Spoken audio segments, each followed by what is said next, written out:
Okay, so whether it's on like Tinder, it's in person, in the U.S., in Finland, or whatever, the first question people usually ask me is why the hell I'm in Finland, because it's cold, it's dark, it's kind of a lonely place of sorts. But yeah, anyway, I'm gonna use this video to kind of talk about that for a bit.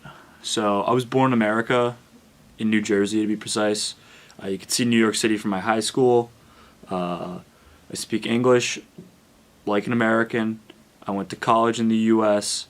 and culturally I seem pretty American, besides my like relatively recent flirtation with Finnish television and music. I've listened to a lot of Ghetto Masa recently. Anyway, so a little bit of context. In the mid-2000s, the Finnish government wanted to expand its citizenship opportunities. So they were looking at expatriated Finns, people who had never become U.S. citizens or had green cards, and their children. So the program ended in May of 2008, and roughly 5,000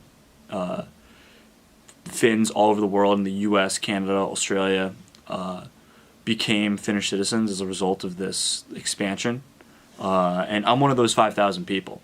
So my father took my brothers and I to the Finnish consulate in New York City at the United Nations, and we became Finnish citizens. So, pretty easy. My grandmother was born in Finland. Her name was Vapu, in a small town called Olivos. It's in this region called Southern Ostrobothnia. Ostrobothnia means East Bothnia, the Gulf of Bothnia, between Sweden and Finland. So, but yeah, the Finland my grandmother knew is completely different than the Finland that I've become accustomed to in the past 2 weeks. It was agrarian, rural, with like a concentration on forestry and agriculture as like the primary like center of economy. The cities were barely really cities back then. Turku, Tampere, and Helsinki were little more than paper mills, towns supported by paper mills, and the few existing government structures that were there. But it was a young republic when my grandmother was born. Finland became independent in 1917 after over a century of colonial rule by Russia and the previous century's colonial rule by Sweden, never really having its own path of self-determination up until this time period. So yeah, Finland became independent in 1917 after over a century of colonial rule by the Russian Empire, starting in 1809. I just want to be specific with my dates here. And before that, it was under Swedish subjugation. So this is kind of like a cool little side note, but yeah, some of the first settlers of New Jersey, the state where I'm from, were actually Finnish people, because there were Finns who came over into the colony of New Sweden, which was in the area around Philadelphia, Delaware, and New Jersey. And in this spot, a lot of Finnish people came as settlers from areas in Finland and Finnish-speaking areas in Sweden, to the point where there's actually a town in New Jersey called Finns Point, named after all of these Finnish people who immigrated to this area. They quickly kind of became culturally immersed with the rest of the country, and it kind of died out as its own community. But there was a signatory of the Declaration of Independence, John Morton, whose father's name was Martti Marttinen, right off the boat from Finland in the colony of New Sweden in the 1600s, and his son became a signatory of the Declaration of Independence. So yeah, Finnish Americans have been part of this country ever since its founding. I just find that pretty interesting. Love that Pascha. Anyway, so yeah, apologies for the tangent. I just like to go into that kind of stuff too. But yeah, during 1917, it was the Bolshevik October Revolution, and it raged through Russia, deposing of the Tsar, and imperial rule. So this made a lot of people in Finland see imperial rule of Finland of Russia over Finland as obsolete because the empire had collapsed. So there was already a parliament in place after a series of democratizing efforts during the 1800s. Finland was like a grand duchy at this time and had moderate independence and kind of autonomy over their own affairs. But in 1917, after the revolution, the Parliament of Finland, Eduskunta, authorized Finnish independence. And this was on December 6th, 1917. It's the Finnish 4th of July. And what happened was a few weeks later, Lenin recognized Finnish independence and allowed the country to go its own way. He did this because he thought that the communists, so socialists in the country, would revolt and turn it into a Soviet republic of sorts. And they did. And there was a civil war that happened after independence, again, between a monarchist capitalist, the whites, who wanted closer allegiances with Sweden, Germany, more towards Western Europe, versus the reds who wanted to go the way of the Bolsheviks, towards communist. So, yeah, to put simply, Finland my grandmother grew up in was one ravaged by war, internally divided. However, the wounds kind of healed after the Winter War because the Reds, a lot of communists, had joined up with the Finnish forces and did not go the way of the Soviets, but they fought with the Finns. And they kind of helped for that self-determination of Finland. They helped preserve the Finnish ideology. And the Winter War itself is a huge part of the Finnish identity. But after the war, the country was ravaged, and then it fought subsequent wars and the continuation war and Lapland Wars, which also strained resources and found the Finns teaming, allying, or not allying, they were co-belligerents is the term, and they fought with Germany against the Soviet Union because they had no other allies who would fight against the Soviet Union for their own preservation. And they had to they ended up losing the Winter War on paper. But if you also look at like the way the Soviets fought the war, they lost more than they gained. They lost more in human capital and tanks and everything.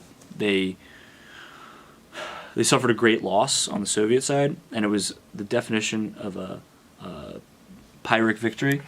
So they expended so much for 11% of Finland's territory.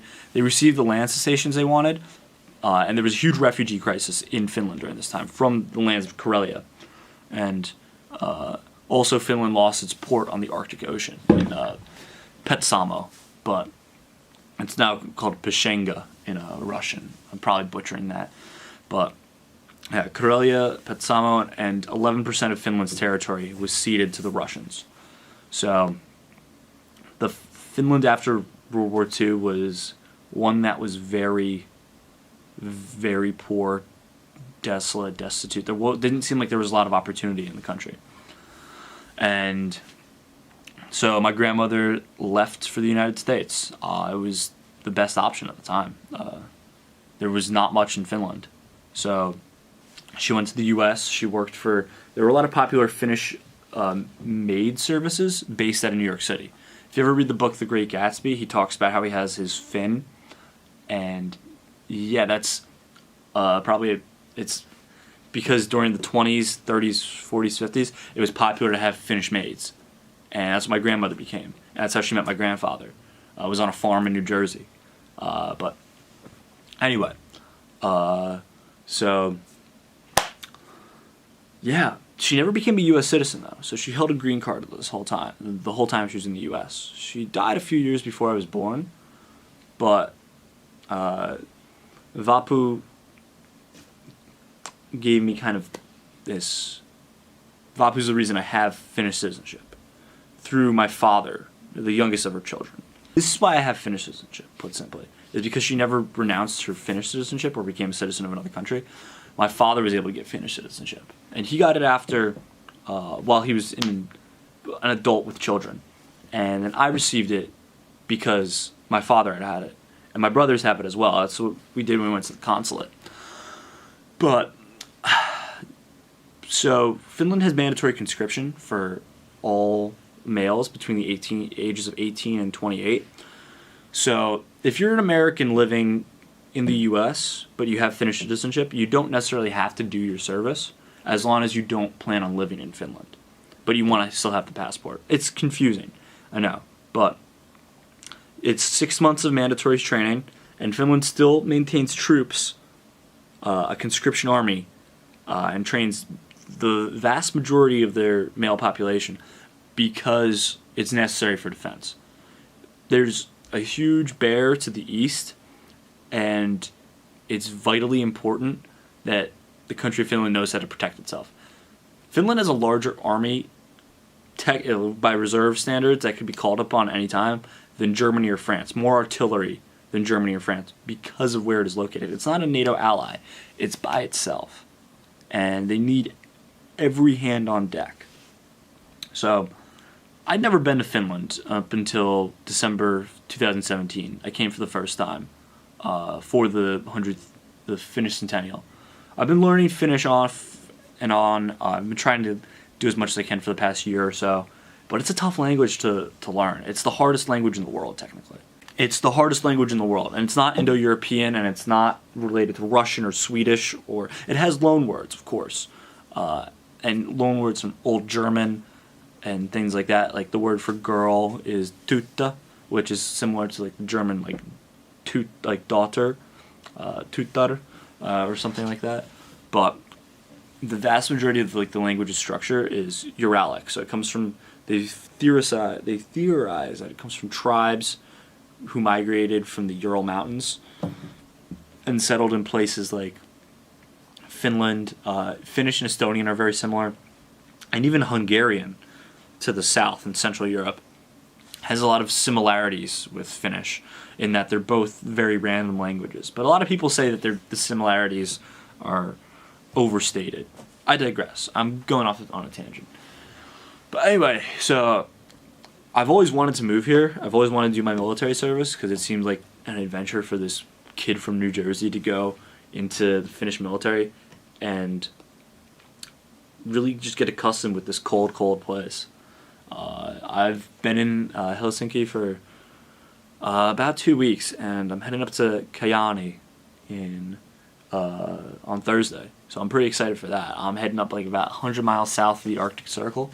I'm going to be working on a farm and doing some road maintenance and learning Finnish with a young family. So it should be some fun videos. But yeah, it's possible to see the Northern Lights from there is what I've heard. I don't know.